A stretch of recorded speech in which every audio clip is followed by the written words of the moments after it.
Good evening, afternoon, night, morning, whenever you find a way to watch or listen to this podcast. It is me, Omar Rashan Borja, the Burger Popper, and again, slowly easing things down with the off season, and just been working through interviews for the players that I met at the Unity Bowl in Myrtle Beach.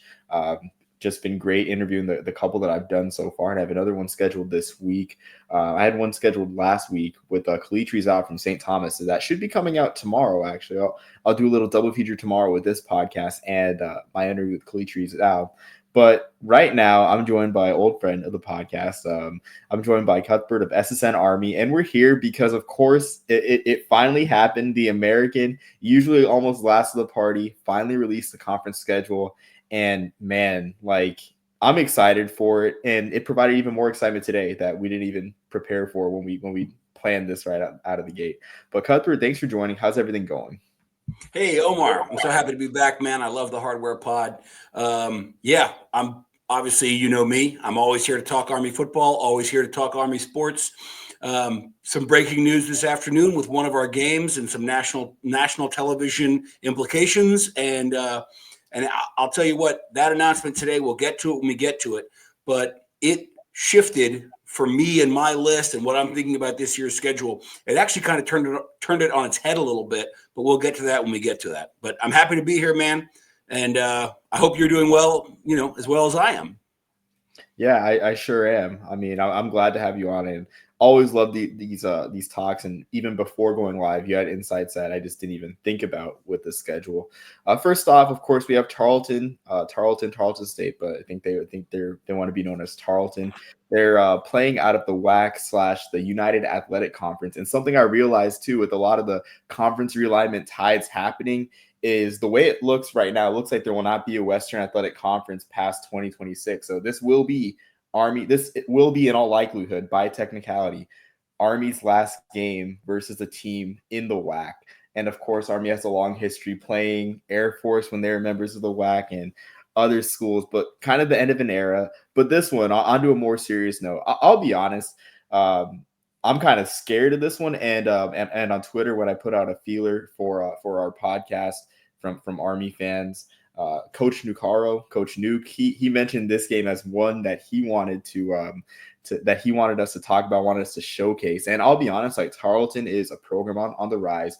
This could honestly be a future bowl matchup for Army, with Tarleton having aspirations for the FBS, particularly Conference USA or the Mountain West. Last year, the Texans went 10-4 in the United Athletic Conference, and that included a 45-3 loss to Baylor. But I mean, if Army comes out of the gates like they did against Lehigh in the first game of the season, where they were kind of sluggish, I know Lehigh had that game tied for a little bit in the first quarter, and I think even into the second. I mean, this could be trouble for Army. Like I am honestly nervous for this one. I think we'll pull it out, but I do not think it'll be the cakewalk that I guess that people who only watched our squad last year think it might be. Well, I think you're probably onto something with that. This is a quality team. They were a second-round FBS team last year in the playoff, ended up losing to South Dakota, who I think finished either third or fourth in the FCS. I mean, this is a quality ball club. And, I'm hoping it's going to look more like when we played Delaware State 2 years ago, but I very well think it could look more like against Lehigh last year. We still have question marks as to our quarterback. Dwayne Coleman is obviously the heir apparent, but we have a lot of younger talent. I mean, Ethan Washington is a name that's been popping up quite a bit, not just him. And I think this game is probably going to be used as a keep it calm, sort things out, iron out, all the little things. I definitely think we're going to win, but I definitely don't think it's necessarily going to be a 63-10 runaway blowout. I think that's probably good for us. We are losing such a generational talent with Bryson Daly that I think maybe being a little more tempered as we come into this game, trying a couple different packages, maybe even potentially trying different quarterbacks. I mean, TBD. So I don't think it'll be necessarily a very fun game to watch because I think we're going to want to steamroll them, but I'm not sure we're going to. One, because we have to figure some things out, and two, because, as I said, this is a quality ball club. So it's definitely one that I have starred as one of the big games of interest. I don't think there's any risk we don't win the game, but I think what comes out of this game is going to be very, very impactful for us. I agree. And I mean, like you said, the quarterback situation, I think if there is a strength on this team, I think it's the fullback position. I guess on offense, of course, the fullback position and the linemen that we do return from that great offensive line from last year. So I do think that this game will be a game really for getting the reads on time, getting our fullbacks just I guess getting our fullbacks game reps. Honestly, the fullback by committee it looks like with Rendina, with Carson Smith and just others along the way. I do think that'll be useful there. And like you said, I don't think it'll be a runaway. I think we'll have a lot of long sustained drives, build a lead, get a couple stops on defense, and I said it'll be something like a 35-14 win for us over Tarleton. But they will be feisty, I think, and I think this is just a program that I think is FBS ready from a resources perspective. Maybe not so much from a talent perspective, just judging from their past performance, but all their FBS games have come against Big 12 teams. So I could be completely wrong. This is their first group of 5 FBS team that they're playing since at least 2022. Well, and this is a team that only joined the FCS, I believe, in 2019. So this is a program on the rise. They haven't been in the FCS very, very long. They're certainly not a blue blood. But to your point, they have quite a bit of fan support, a lot of momentum in their program. It's building, it's getting bigger. I don't know how ready they are to be FBS, but based on what I see on Twitter, which is admittedly a small and very biased sample size, the fan base is very, very passionate. So, it's definitely, I think it's definitely going to be, a game that's worth looking at deeply. Yeah, I agree. And then I just have one question before we turn the page on this. So for me, of course, covering FCS, loving the, I guess, Northeast college football scene. I'm not as much a fan of this game as I am at seeing Lehigh, Fordham, Colgate on the schedule. So I want to know your thoughts of getting some intersectional FCS action. Like I understand why it was out of necessity, but I kind of miss seeing either an HBCU or a local Patriot League school on our schedule. Well, I do like playing peer institutions. You and I have gone back and forth in the past, in particular with Holy Cross as an opponent, and you turned me on that one. And I do like the idea of peer institutions. I also really love the idea of like New York, New England football and playing teams that are local or at least closer to local than Tarleton State is. Is there some juice from recruiting in this because it's a school from Texas? We always want to pull from Texas like everybody else does. Is there something there? I don't know. I mean, I'd love for them to play an FCS school from the state of Florida. You know what I mean? One, because I might be able to actually go to it, but also because it's another hotbed for football talent. I both like the idea that we would be scheduling deliberately. Well, it's a Texas school. It might help us with recruiting. There's also a part of me that's like, great, another game against a team from Texas. I feel like every bowl game we go to, I mean, save for last year, I feel like every bowl game is in Texas. I feel like, it's always about Texas. But then again, when you're trying to fill the benches, I mean, that's how it goes. So, maybe it's a welcome respite from an HBCU or a more local peer institution. And who knows? Maybe it's a real crackerjack of a game, and we start a quiet FCS rivalry with Tarleton State. Yeah, I like that term, crackerjack of a game. That's something I've never heard. But I mean, it could be like like you said, a small FCS rivalry, even like a future bowl game, or even years down the road, maybe in the 2040s, a non-conference regular season matchup. Because I know that we're scheduled up to 2038 with non-conference games after this move. Shout out Buffalo.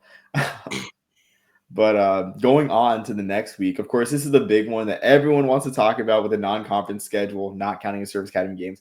But we play another purple team. We got Kansas State, September 6th. And I know the question everyone wants to hear us talk about is, what do you think our chances are? So we'll start with that, Cuthbert. What do you think our chances are against mighty Kansas State? I have not done enough of a deep dive into Kansas State, into who they're going to be next year. I have a very good understanding of who we're going to be. Off the top of my head, just in the last week or so, where we've really started to dive into the American schedule, I don't see us having a real good chance in this game. I don't know if we're going to be running into a buzzsaw the same way that we did against Notre Dame, but I think we're going to be going to Manhattan. I think they will surely be 1-0. I don't know who they have before us, but I presume they'll be unbeaten. Early in the season, even if you're 1-0, that's how you fill a stadium. And I think with the questions we have, especially at quarterback, our defense is coming back. We have lots and lots of guys on defense, a lot of starters, a lot of guys with game experience, but the very few starters we are losing, we're losing 3 captains, and that leadership is it's indescribable, especially on defense.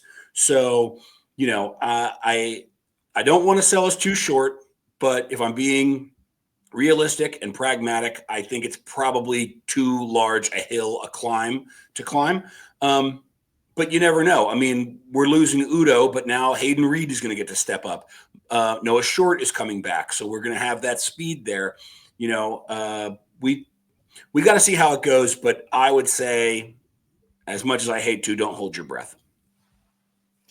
I would agree. Honestly, I don't think we'll be embarrassed or, like you said, run into a buzzsaw against Notre Dame. I think we'll keep it close for a while, but I just think Kansas State's depth is going to just overcome us in the end. And honestly, like having that game week 2 in the midst of a quarterback change, I don't think it's the best timing for us compared to in past years when we had LSU in mid-October. Granted, that didn't go well for us, but in a year like that, you would want to have a Power 5 game in October to kind of prepare for and know who you are as a team. So I haven't done too much of a dive on Kansas State. I think that we'll make a good account of ourselves, but I think it'll be a game where they just pull away in the end, honestly. Well, and that's you hit the nail on the head right there. This is week 2 for us. And as we're going through a quarterback change, I know that we're a system team, but there's going to be some growing pains and there's going to be some fits and spurts. I would be much happier seeing them in early October than I am in early September, but it is what it is.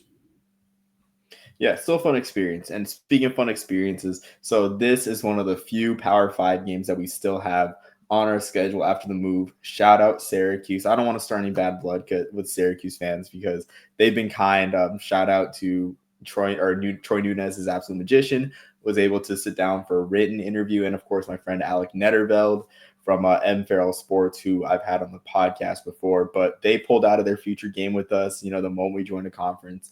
So all we have left is Wake Forest in 2026, Boston College in 2028, and then in the 2020, either late 2020s or early 2030s, we have 2 matchups against Missouri, which honestly might vanish into thin air after the SEC goes to a 9-game schedule, but one day at a time. So out of these games, and I almost forgot, this is hard to adjust to. Cincinnati, 2031, they're now in the Big 12. They're Power 5 team, Power 4 team now. So out of all these games, Cuthbert, I guess, where does this Kansas State game matchup or rank in terms of excitement for you as a fan? And I guess the opportunity for Army on the national stage in terms of these Power 5 games?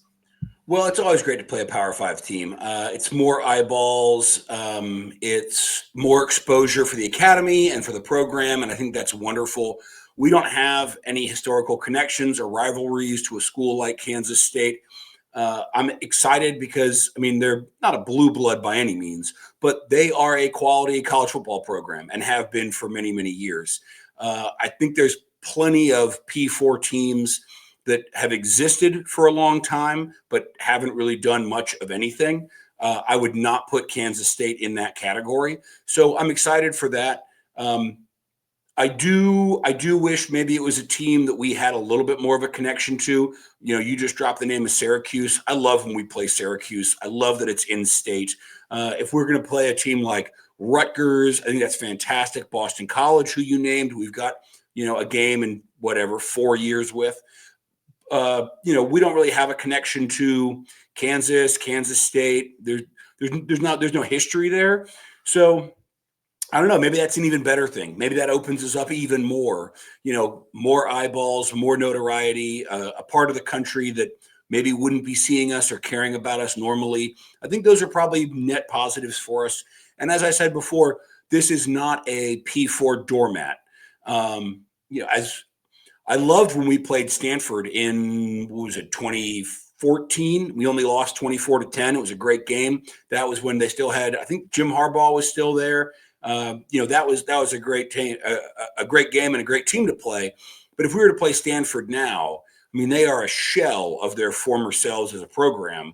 And so it might look good on paper and might make me feel good in my heart of hearts, but that's not a program that is really going to do much for us in terms of if we can pull off the upset, if we can hang with them, if we can really show out. Because Stanford's not getting eyeballs, not the way they were 10 or 15 years ago.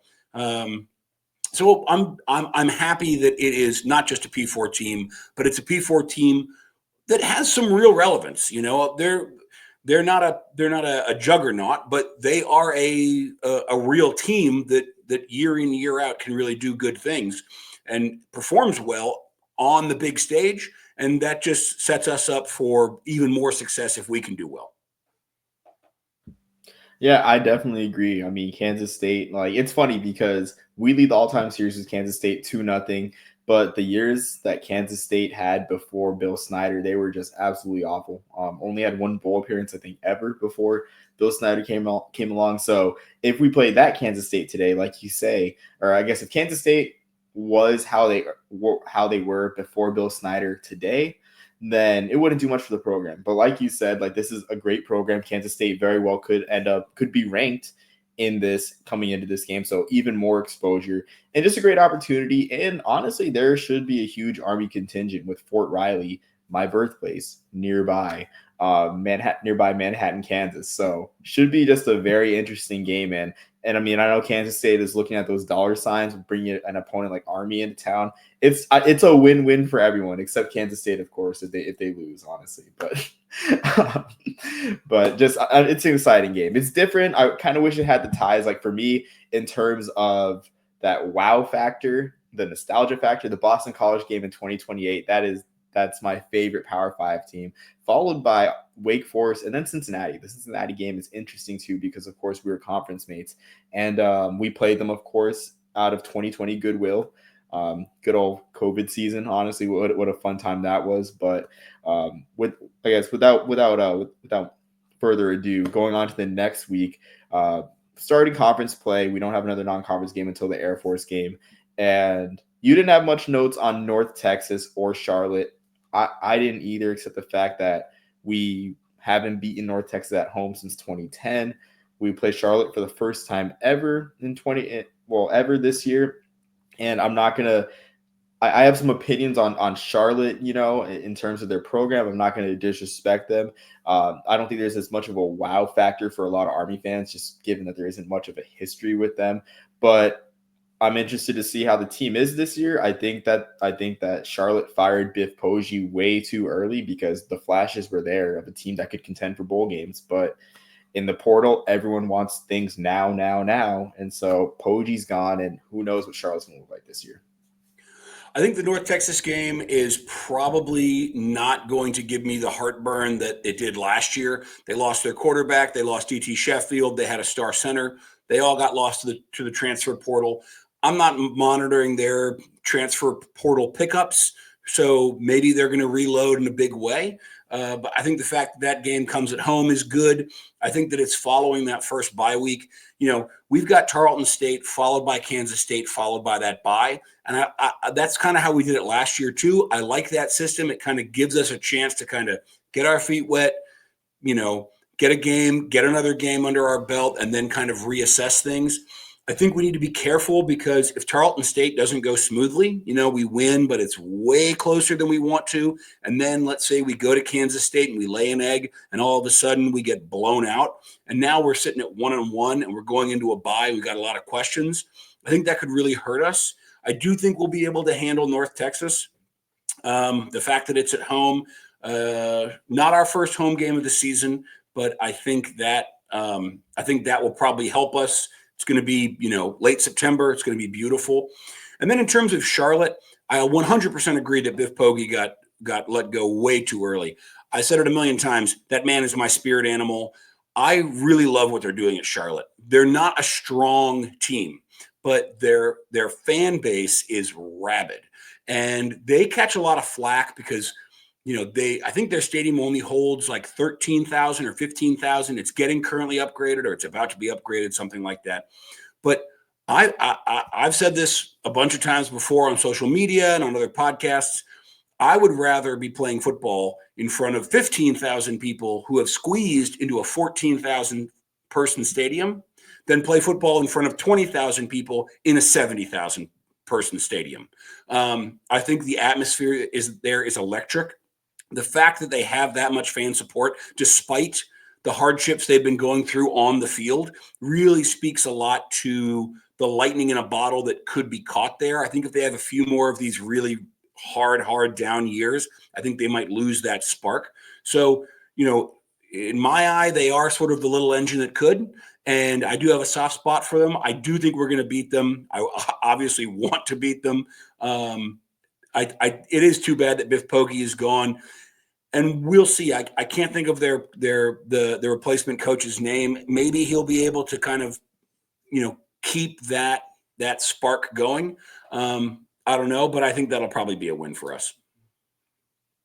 I have to agree, honestly. And I mean, something of note though is Charlotte played really, I wouldn't say really good. They had 6 turnovers against Navy, but against Navy last year, the game was much closer in the stat sheet than the score indicated. Of course, when you throw 2 pick sixes, then you throw another interception in your own territory and just gift Navy 21 points. I think there's even another turnover there inside their own territory, so 28 points. Of course, it's not going to look good, but on the stat sheet, they competed well against Navy. So this is the team that plays well against option teams. The year before that against Navy, they only lost 14-0, and then one of the scores was on an explosive pass to Eli Heidenreich. I think it was like a 60-yard touchdown. So you take that score away, it's a 1-score game. You take that one isolated play. So Charlotte tends to play well against the academies. I'm not too nervous. I don't want to jinx this at the same time, but I mean, I like what you said about Charlotte. The stadium is small, but I mean, they're building it brick by brick, and in a big city like that, it's challenging to have your own facilities. But they've done everything right, and I hope that they can make more bowl games, really. But going on to, across the state. So this year we have another weeknight game on ESPN, something that was just announced today. Was not prepared to talk about this really, but quick audible. And we go from last year's weeknight game was played in my opinion, the least intimidating environment in college football, a weeknight game at Temple at Lincoln Financial Field. There were not a lot of crowd shots in that game. I mean, and rightfully so. Like, I want Temple to do good, but it's just not great. I'm glad they don't have any weeknight games this year, but I just don't think the fan interest is there even in the first place. But we'll talk about Temple when the time comes. But this year we have an actual really made for TV game. I think the American and ESPN hit a home run with this one, as I think the conferences as the Power 5 moves away from marquee Power 5 games. This is where the American steps in and really becomes must-see TV, really increases their national profile, much like their predecessor, the Big East, did in the mid-2000s with the weeknight games, where the conferences weren't playing weeknight games. We're going to put marquee games here. So East Carolina on September 25th at Dowdy-Ficklen. I mean, this is a game that I marked even before it was moved to a weeknight. Last year's game against Temple was, in doing just a brief amount of research, I think it was Army's first weeknight ESPN win ever, like point blank period ever, against Temple. But East Carolina, I mean, man, they ended the season well. They figured something out at quarterback. They lose their 1,000-yard rusher, but they return one of their leading receivers, and they have multiple Power 5 transfers at wide receiver. So I'm excited for this one. I think this will be a really good game, and they're just a really great resume game for Army. So what are your thoughts on this one, Cuthbert? ECU, based on last season, is 100% a program that's on the come up right now. They fell victim. They were not the only team that fell victim to the Army curse, which is where they get slapped around by Army and immediately turn around and fire their head coach. The interim comes in. They start all of a sudden rattling off win after win. They finished really, really strong. I had this originally marked down as a 50-50 game for me. So not that we are likely to win it or lose it. It's really going to be a coin flip. This game getting shifted to Thursday really changes the trajectory in my mind as to how I think this game is going to go. Army has to travel. We're going to be on short rest. ECU is a program that can fill out their stadium.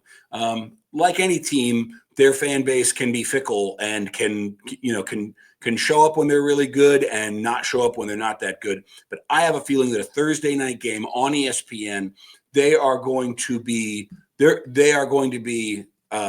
stuffed in there like sardines. I think it's going to be a very difficult atmosphere for us to play in. The one advantage we have is that we're coming off the North Texas game that we just talked about, whereas they'll be on short rest too, but they're going to go from a home game to a home game on short rest.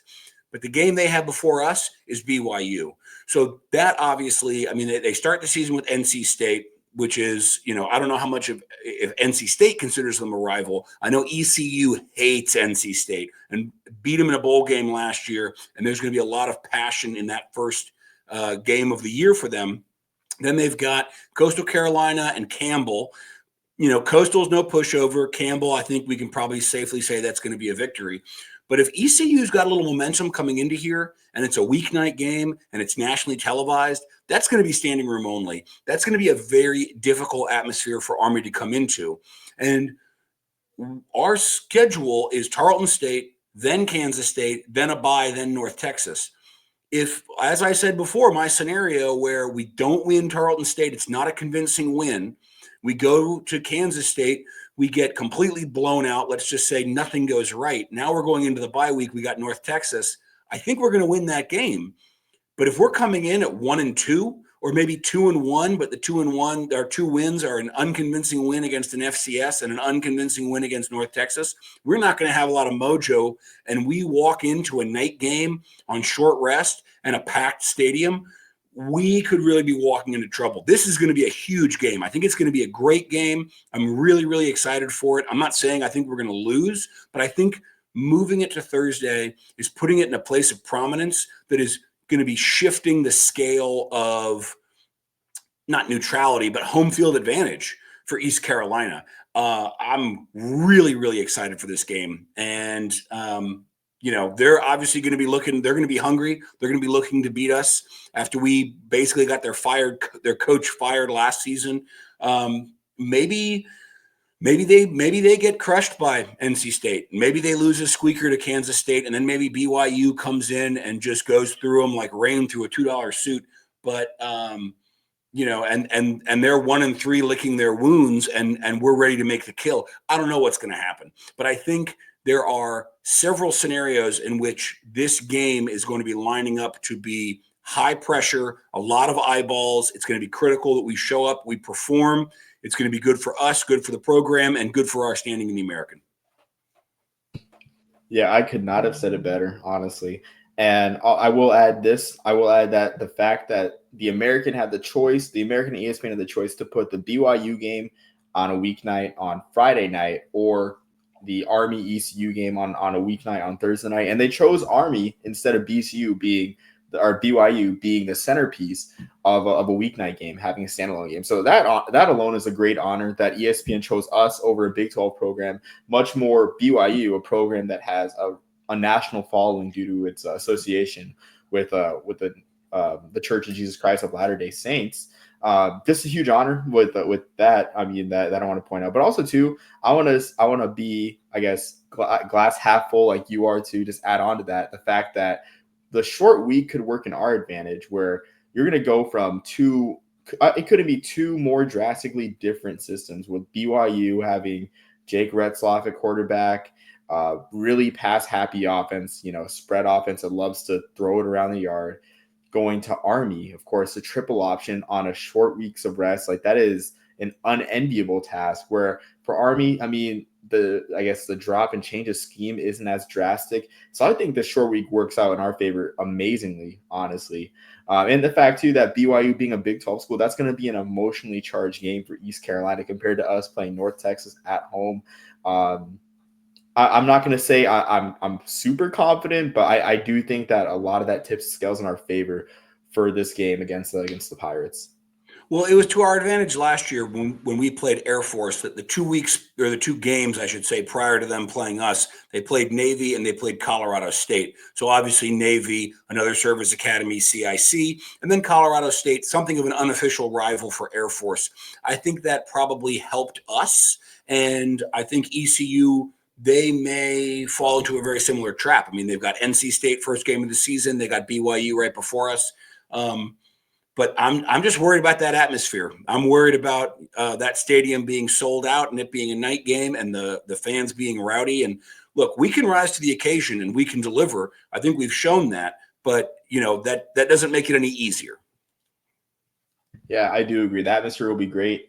And honestly, I think there's a bit of a proxy rivalry with the military after the, I guess, the skirmishes, the many skirmishes that broke out with last year's game against Navy at home on Black Friday. I mean, that game was really chippy. So maybe some of that leaks over, maybe it doesn't. But going on to the following week, and I kind of shuffled the schedule too a little bit, wasn't looking at it. So we already talked Charlotte on October 11th, but October 4th versus UAB, we got our first series win against the Blazers last year, and now we'll be looking for our first ever win in the state of Alabama against UAB. We're 0-3 all time in the state of Alabama. We have some demons to exercise.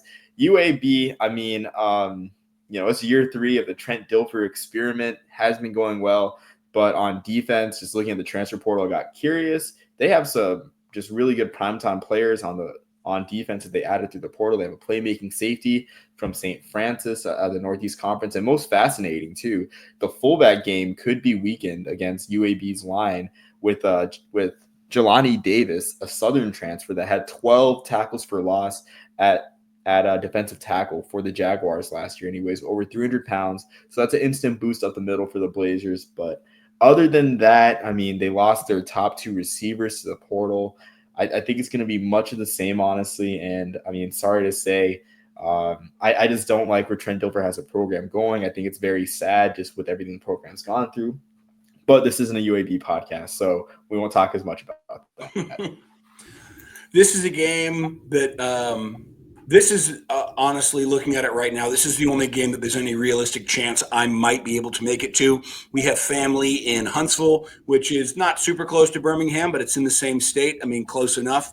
And so maybe I could parlay some sort of family trip to Huntsville and I could steal away for a half a day and run down to UAB. I listen to Trent Dilfer in interviews and podcasts and things that he does. He seems to say all of the right things. None of them seem to translate well into his coaching or what goes on in the field. I am amazed, genuinely amazed, that he still has a job. I don't dislike him personally, but there's a disconnect there because he seems to say all the right things and have to be a player's coach. He's a locker room guy. It's all about the culture. And then the next thing you know, they're getting in fistfights on the sidelines against South Florida last year in a game they're winning and then end up losing the game. I don't know why he still has a job. I think it is probably to our benefit next year. So, yeah, I think this one's probably going to be a win. Yeah. I mean, I thought he was done after Tulane dropped 71 on them at home. But man, patience is a virtue, and the UAB athletic department has a bunch of it. So going on to, I mean, not much more to say about that. Going on to the next game, which is another game that I know both of us have focused on, have marked Tulane. And man, Army finally exercised their Tulane demons. They snapped their 4-game losing streak to the Green Wave. It seemed like forever since we beat Tulane, and it was. We hadn't beat them since 2011. Snapped the 4-game losing streak. This year we have them in Louisiana. This one, I just love this series. This is one of my favorite series out of in the American for us because tons of history, going further back than Conference USA, like way back in the days. A regular fixture on the schedules after we moved back to independence. Just a fun rivalry, but really a marquee game for the American. I'm kind of surprised that this wasn't considered for weeknight TV. Not complaining about the ECU game. I think that's a great choice, but I'm surprised that they didn't pick this one as well as a weeknight selection because it is the conference title rematch, but granted against a very different looking Tulane Green Wave, which on that note, I'll hand it to you, Cuthbert. No, I think this very easily could have been a fantastic weeknight game. Um, Tulane, they're losing, obviously, Darian Mensah, who went to Duke for this unbelievably high reported NIL number. I don't believe a word of it that he's getting that kind of money. I'm sure he's getting paid handsomely, but I don't think it's as high as was being reported. Mekhi Hughes, who honestly I think was a more important piece of that offense, he's going to Oregon. It shows he is a very, very talented player. So those are two really important pieces that they're going to be losing from last year. But honestly, I think the most important piece from last year is their coach, John Summerall, and he's coming back. And there was so many rumors, all this scuttlebutt, where is he going to go? And he's coming out saying, he's coming out early last year. I mean, on a relative scale, early, it was late in the season, saying, I'm not going anywhere. And lo and behold, he didn't. So I haven't had a chance to really do a deep dive into their transfer portal, but I just get the feeling that Tulane, it's a program that's had some real recent success. And I think this is going to be more of a reloading than a rebuilding. I think they're going to be another strong team next year. I think the fan base is probably going to get up for this game. The small snippet of fans that I do interact with on social media, they hate the American Conference and they want nothing more than to beat Army. I'm sure they're all waiting with saved draft tweets to talk about how last year it was only because Army had the home field advantage because it was so cold, and how it was a bunch of bull and they're so much better than this conference anyway, and they hate it and they're ready to go to some bastardized PAC conference so that they can bankrupt their athletic program by sending their volleyball team to go play Colorado State or something crazy like that. Sorry, I'm on a soapbox. I want very, very badly to beat them. I think this is going to be a very good game. I'm not at all sure we are going to beat them, but I think it's going to be a fantastic game. And they are going to come in hot under the collar, ready to basically avenge what was honestly not even a loss. It was a blowout. It was a rollover. That game, Tulane was out of that game. Felt like halfway through the first quarter, it became clear like, oh, Army's winning this game. And I hate to say that was the highlight of the season because we ended up losing to Navy and then Marshall ran scared from the Independence Bowl, but it was what it was. We won the AAC in our first year, which is great. That was the highlight of the season. Tulane knows it. They think they're so much better than this conference, and the rest of this is all garbage, and they're terrible. We're all weighing them down. I want to, excuse me, I want to beat them again. Yeah, I enjoyed that rant. Honestly, I don't feel as strongly about the whole Pac-12 thing. I mean, I can see both sides. I can definitely see both sides because as a Tulane fan, it has to be aggravating that ESPN didn't even bother to come close to fulfilling their requirement in the amount of games they're supposed to broadcast. And if I'm a Tulane fan, I'm looking at the new additions, not Army, because Army brings value, of course. But like you're looking at the new additions, the Conference USA, I think it was 6. How many? I forget how many teams they added from Conference. I think it was 6. The Conference USA 6, and you're looking at like, you know what, these teams are getting us on ESPN Plus, they're getting us off the networks and everything. So I can understand that completely on their part, but also to like, they're not asking us to come to this Pac-12 with them as a football only member. Like, so I guess the sentiment also extends to us. But I mean, like you said, like this will be a really good game, honestly.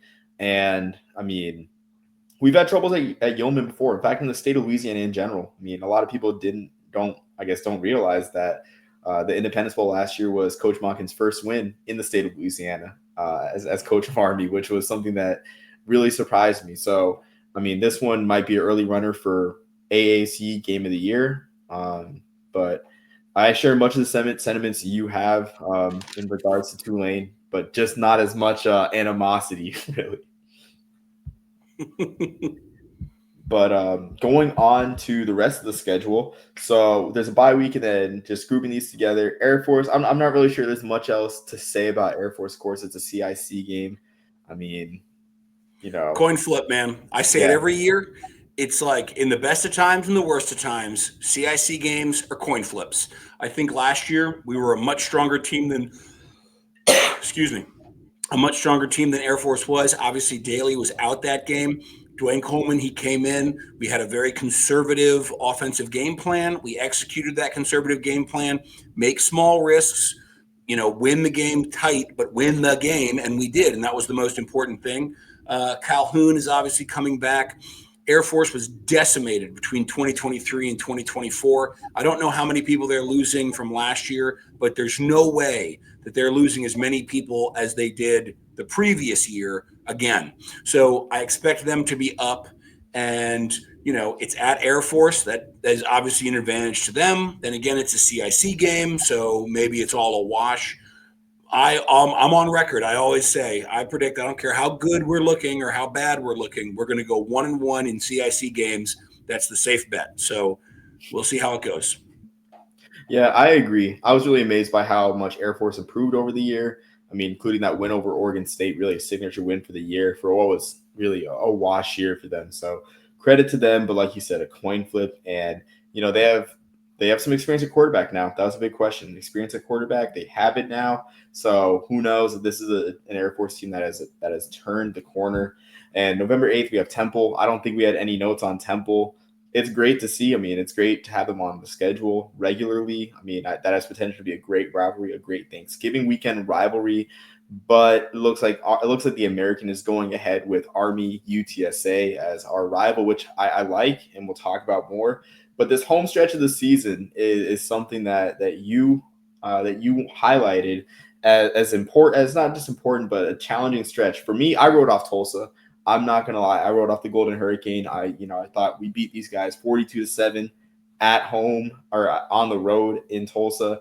I mean, there's not too much to worry about. But I mean, through listening to the Group of Five Guys podcast, you had an interesting perspective that I wasn't aware of, and it really makes me kind of, I wouldn't say, I guess, scared, but really intrigued by Tulsa's potential. Yeah, so I mean, the Temple game, like you said, I got 8 words. All right, it looks like Owl is back on the menu, boys. I mean, this is a program that is in free fall. I watched that game with my father last year, and sort of by halftime, it was sort of that awkward, like, boy, can we even keep watching this? This is just such a beatdown. I think it's probably going to be the same thing 2.0. Now we're going to be at West Point, so I think that's going to be a walkover. I don't want to jinx us, but I think that's going to be a walkover. Now, following the Temple game, we do have a bye week, which is good. I like these 3 bye week seasons. I think we're putting them in good spots, more or less, in terms of getting our feet under us and then getting ready for Air Force. And then sort of later in the season, as we can kind of tighten up, I'm sure some guys are going to be banged up. We got very fortunate last year with injuries, but it's not always going to be like that. So a late season bye is always good. Following that bye week, where Tulsa is coming up to post. And, so I don't think that Tulsa is going to be rebounding from last year and have an incredible season. However, they did hire Trey Lamb as their new head coach. Now, he's coming off of some FCS quality coaching stints. He was at Weber something. It was a hyphenated school where they'd had a couple of NCAA tournament appearances. He goes to East Tennessee. He goes 7-5. 7-5 isn't great, but 7-5 as a new coach at a new school with a new scheme and a new everything. I mean, that's nothing to shake a stick at. And you mentioned earlier the Group of Five Guys podcast. They did an interview with Trey Lamb. I was very, very impressed with him. I understand that in interviews, your answers, I don't know, I want to say they're rehearsed, but at least they're, it's not necessarily as improvisational as it may seem. He seemed to have a lot of really, really good answers about Tulsa as a school. He seems to have a very good understanding of who they are.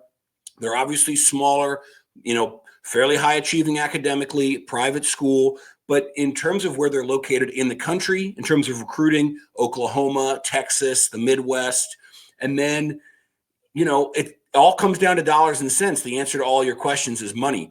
Tulsa is in an area that has lots and lots of, I'll be honest with it, oil money. And there's a lot of alumni and a lot of local people who are tied into that scene. And whether it's about improving your facilities, whether it's about fundraising for NIL collectives, or however this is going to play out and however NIL shakes out, I don't know if they're necessarily going to be a giant next year, but hearing him speak and his track record, his pedigree, and what he sees for this school, I absolutely think that Tulsa 2, 3, 4 years down the line could really start to be a team to be reckoned with in the American. I think this is a probable win for us. I don't think it's going to be a Temple or a Charlotte. I think we're going to get the W, but I'll be very interested to see, especially that late in the season. They may come in and their record might not look like much, but when you got a brand new head coach, if you're stumbling a little bit out of the gate and then all of a sudden you find your footing, you could come in with a record of whatever 5-5, but be on a 4-game win streak, and all of a sudden you got some momentum. So this is going to be another game to watch for sure. Yeah, I mean, I agree. You changed my perspective, honestly. I don't think it'll be a blowout. I'm going to say like about a 14-point spread, 14 point spread, 2 scores. I think Army will be in control most of the way through this, but that's a great point that you make though about the oil money, and I coined it before we went live, the SMU playbook or the SMU effect, where you convince some I guess tight knit alumni of your small school, some tight knit rich alumni of your small school to actually care for once. It could pay off, and before you know it, you're in a power conference, which it won't get that far with Tulsa. But it's been a while since Tulsa's won a conference title. I mean, I'm sure the donors care about winning conference titles, and I mean Tulsa hasn't won one in at least over a decade, I want to say. So I mean, this is fascinating. Maybe in a couple years too. I'm not going to go as far as to use the term rivalry, even though the institutional makeup, like this is, I think, a pure institution in a way, because I think Tulsa has the lowest enrollment of a non-service academy, either them or Rice, in the FBS. So this is an institution that faces many of the same challenges that we do from a non-military perspective, of course, and it could be a fascinating series. So I would look forward to the future of this after what you said, Cuthbert. I think, and you make a really good connection there, using the parallel of SMU and the hypothetical money that might be out there. I mean, I don't know enough about the alumni bases. Obviously, SMU is in Dallas, but it's it's a smaller school, it's a private school.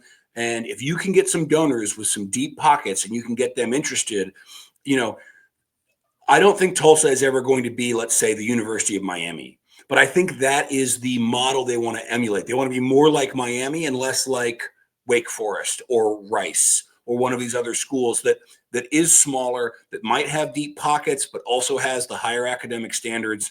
Again, I don't think that they're going to be a sleeping giant in the next 12 months, but in the next 3 to 4 years, they might turn some heads. So this will be a very interesting game to watch, and we're only going to start playing them more often now that we're in conference together. Absolutely. And I mean, on that note, we did get our first series win against Tulsa last year to tie up the series 1-1. But this is the first trip to West Point since the instant classic 2007 game, 49-39. I think like Carson Williams still holds like 3 passing records from that game back in 2007. So good memories there. Maybe not so good since we lost that one, but just an absolute fireworks fest. But going on to Thanksgiving weekend and to close out the year, of course, we have UTSA and then Navy. UTSA, I'm fascinated because it's clear that the American wants us to be a rivalry. I enjoy it. I think it's great because San Antonio is known as, I mean, one of the biggest, one of the best military towns in America. And it just makes sense to align Army with UTSA as a yearly game, put it on Black Friday, because I mean, the American, of course, like with its name, like you're not going to have many rivalries. You're not going to have many natural rivalries. You're not going to have a natural rivalry week. But I enjoy this one, and I'm kind of rooting for it to get the Black Friday treatment because Army has not played a Black Friday game, as far as I know, since all the way back in 1983 when they had to move the Army-Navy game to Black Friday because ABC didn't want to televise it nationally unless it was on Black Friday. So little fascinating tidbit there. The American put it there as either Black Friday or Thanksgiving Saturday. But your thoughts on the UTSA game, Cuthbert? I mean, this is a game I think we're both excited for, and looks like this is our rival. Yeah, so this is wild. So we're 4-1 all time against UTSA, and the first time we played them was 2019. So we've played them 5 times in 6 years. This will be the 7th time we've played them in this will be the 6th time we've played them in 7 years. So this is a team that knows Army very, very well. And, transitive property, we obviously know them very, very well. Jeff Traylor is a very strong coach. He's only 1-3 against Army. They had some real up and downs last year. At one point in the season, he was at a post-game press conference bemoaning the state of their NIL and already basically trying to cover for future losses for games they hadn't even played yet by berating the fan base and the donors about their NIL. So, they seem to pull it together a little bit, definitely at the end of the season. It was one of Army's tougher games last year. We actually had to come from behind and dig in a little bit. I think the familiarity of the two teams, it really makes this a very interesting dynamic. The fact that we are 4-1 against them in 6 years, ultimately there's going to have to be a regression to the mean, and the luck is going to have to run out. Now, I don't use that phrase because I think we've been lucky in our wins over them. I'm just saying that when you're playing a team 6 times in 7 years and you beat them 4 times, and they are a team that by and large, in terms of the caliber of their football program, is more of a peer institution, right? This isn't them beating us this year. It wouldn't be Vandy upsetting Alabama, not by a long shot.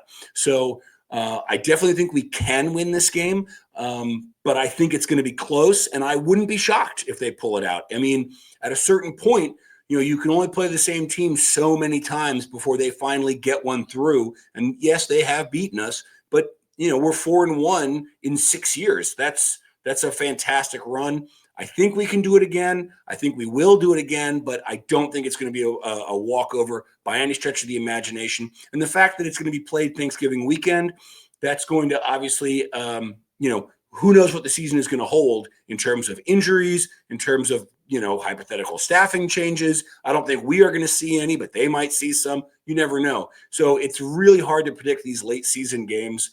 But definitely another one that I have starred for the season.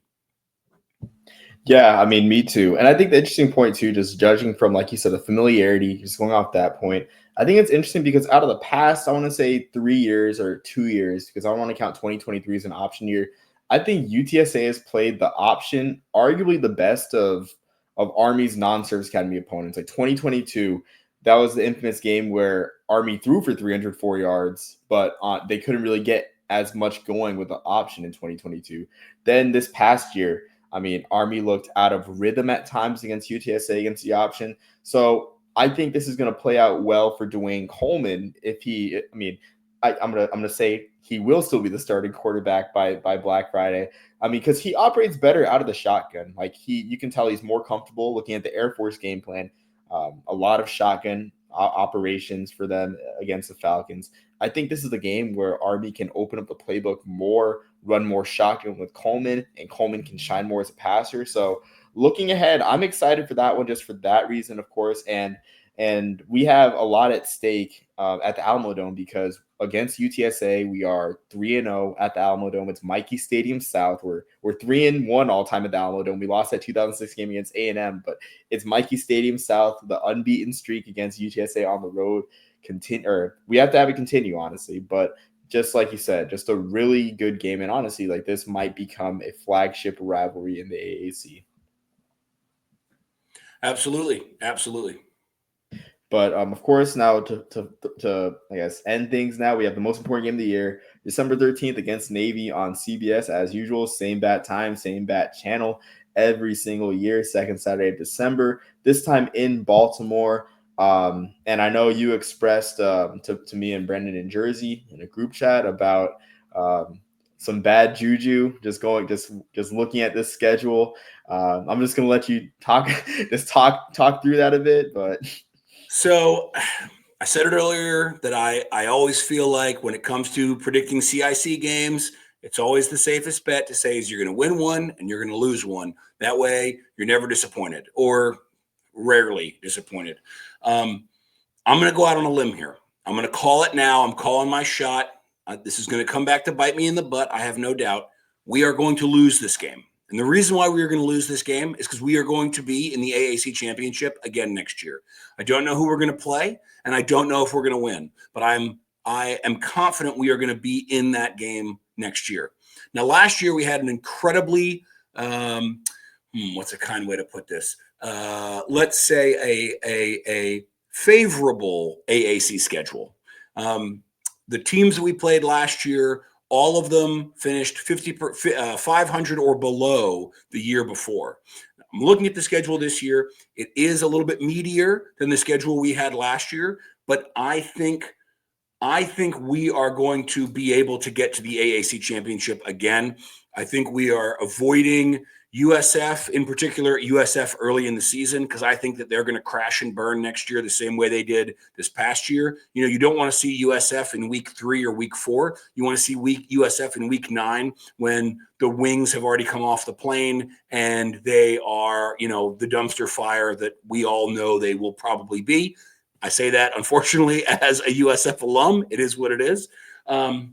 We avoid Memphis, another fantastic set of angry fans who hate the conference. They're not even good enough to get to the conference championship of whatever, but we avoid them.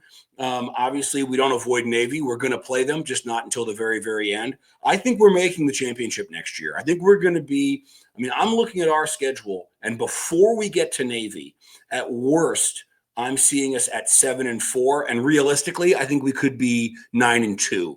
I think we go back to the American Championship. I don't know if we win it, and I think then we have another, you know, okay, great. Now Navy's had an extra week to put more tricks in the bag and to get rested up and to scheme and to be ready. And lo and behold, here comes Army, who on a relative scale are coming on short rest, less time to prep, and I think that Navy is going to clip us again. I really do. I may be wrong, but they're bringing back Heidenreich. They're bringing back Horvath. They're going to be a strong team. Their head coach, whose name escapes me right now, Newberry, his sling T offense, it's a great offense. It really is. I mean, they were a very, very good team last year. I think in a vacuum, we were better than they were. The circumstances were such that it was their day. I give nothing but props to them. I mean, I'm not trying to say they didn't deserve it. I'm not trying to say, you know, that it was cheap or somehow sullied, just that, you know, we were a good team. They were a good team. I think we were better. I think that was their day for a lot of reasons. And I think we're going to look at that again this year. I hope I'm wrong. I want to make the American Championship. I want to win the championship. I want to go to Baltimore. I want to win the CIC. I just don't know if it's actually going to happen. Yeah, I mean, I think your prediction's reasonable. For me, I think we're going to be – I feel like the most realistic scenario is 6-2 in conference, 7-1 in conference with a loss to East Carolina on the short week or Tulane, if not both. I do think we'll lose to Tulane, especially in New Orleans. But then again, who knows if Tulane just doesn't reload as well as they have. But I think my thing is I feel like Tulane will go either 7-1. I think they play Memphis again, so they'll go 7-1 in conference with either the loss to Memphis or 8-0. And then I think that the Memphis versus Navy game on Thanksgiving weekend will be a play-in for the AAC title game. So I think the AAC title game will be anywhere from Tulane versus Navy or Tulane Memphis. Honestly, I think we'll miss out by losing to Tulane, but I still think we're gonna make a bowl. I think we're still gonna make either one of the big three AAC bowl games, whether it be the military, the Fenway, or the Armed Forces Bowl, where you typically play a Power 5 team. I still think they'll put us in one of those, and the season will be seen as a success. But like you say, it could be to our benefit for us to not win the American and get that extra bye week off. And like you said, but Navy though, I mean, man, like I think I saw something that some major college football site, named their backfield, I think the 8th best returning backfield in the country. And it's true. Like I've been on the record saying that Eli Heidenreich is the best receiver that Navy's had since Phil McConkey, you know, who went on to win a Super Bowl ring with the Giants. And, you know, and that McConkey played for Navy like in the 70s and late 70s. Like he's a genuine slot receiver talent. And Horvath too. Like Horvath's game is so fun to watch. I'm not afraid to say that as an Army fan. His game is just so fun to watch. I think it's like second to like Keenan Reynolds' game in terms of being fun to watch. Well, he fits into their offensive scheme so perfectly because where Bryson Daly was much more of a bruiser who had occasional breakaway speed, especially behind. I mean, look, our offensive line were the Joe Moore Award winners for 2024. We were the number one offensive line in the country, and we're bringing back Generali, we're bringing back Brady Small, and there's someone whose name escapes me who was not technically a starter but got lots and lots of playing time. But the offensive line is going to look different. Obviously, Bryson Daly, the best quarterback we've had since the last one won a Heisman in the 50s. We're losing him. Kanye Udo goes to Arizona State. I mean, the offense is going to look measurably different than it did last year. Navy, they didn't lose staffing the way we did. I mean, Matt Drinkle, look, I'm a big fan of his. He went to Central Michigan. He took Sean Cronin with him. I wish them nothing but the best. I think that's going to be a fantastic ball club. I'm definitely going to be keeping an eye on them in the MAC. I think I think that's fantastic. But I'm looking at Navy. I'm not sure they are losing the pieces from last year that Army lost. And, as I said before, it's late in the season. You don't know how injuries are going to stack up. You don't know if all of a sudden, Hayden Reed, I don't want to say he's going to find himself. He's already a fantastic running back. I'm actually feel really good about the fact that he's going to be stepping in to the Kanye Udo spot. I think we're actually really well suited with that. But maybe he has a breakout season that nobody sees coming. Maybe he has the Noah Short of 2024 season, and all of a sudden he's a real playmaker in a way that nobody's expecting. There's so much football to be played. It's only March. I'm so excited. Can't the season just start already? Yeah, I agree. And I think with that is a great note to close on. I mean, just so much fascination with this schedule. One Power Five game, just a bunch of the same opponents from 2024, a couple new ones, and a couple marquee games in the American. Just this schedule has it all from an AAC perspective, of course. I mean, it's not like our independent schedule, so it truly had it all. But even then, there was flaws in those. But really excited for this. Even more excited after this conversation, Cuthbert. Before we step off, is there anything that you want to promote? Like you say, shameless promotion is not shameless. Anything else that you want to add before we end this podcast? Find me on Twitter at SSN Army. Don't follow my personal account unless you want some hot takes. It is what it is. But I'm always on Army Twitter.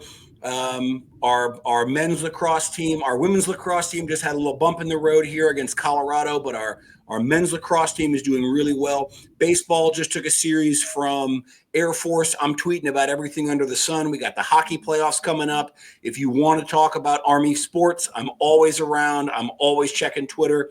Find me on there. I am shameless, and I will be on anyone's podcast anytime. And I don't say that because this is not a quality podcast. This is one of my favorite podcasts because you do deep dives and you talk about, Navy wide receivers winning Super Bowls I've never even heard of before. And that Omar, that is the value that you bring to these discussions. Well, thank you, Cuthbert. That really means a lot. And I enjoy your looks at Army athletics. It definitely, I only follow football, really. But your look at every sport, educates me and, keeps me on my toes for sure. And so I do enjoy that. But yeah. Well, and I will say this, as a former rugger myself, we are 1-0. The rugby team is 1-0 in the spring season. All right. We won the national championship 2 years ago. I don't know if we're going to be able to do it again this year, but we're going to give it the old college try. Yeah, and I don't really follow rugby, but I just remembered like last year that they went to Cal Memorial. So I decided to look at the schedule, and they're going to Cal Memorial again. So hopefully they keep doing that until I can actually make it to see Army play an athletic event at Cal Memorial Stadium, because it's an underrated venue. But I think they played bucket list a week and a half. Yeah, bucket list for sure. Either in the stadium or on that hill on top of the stadium that CFB campus store posted about a couple days ago. Either I'll pay or I won't pay to get in. But on that note, thank you again, Cuthbert, for this. Really enjoy this look.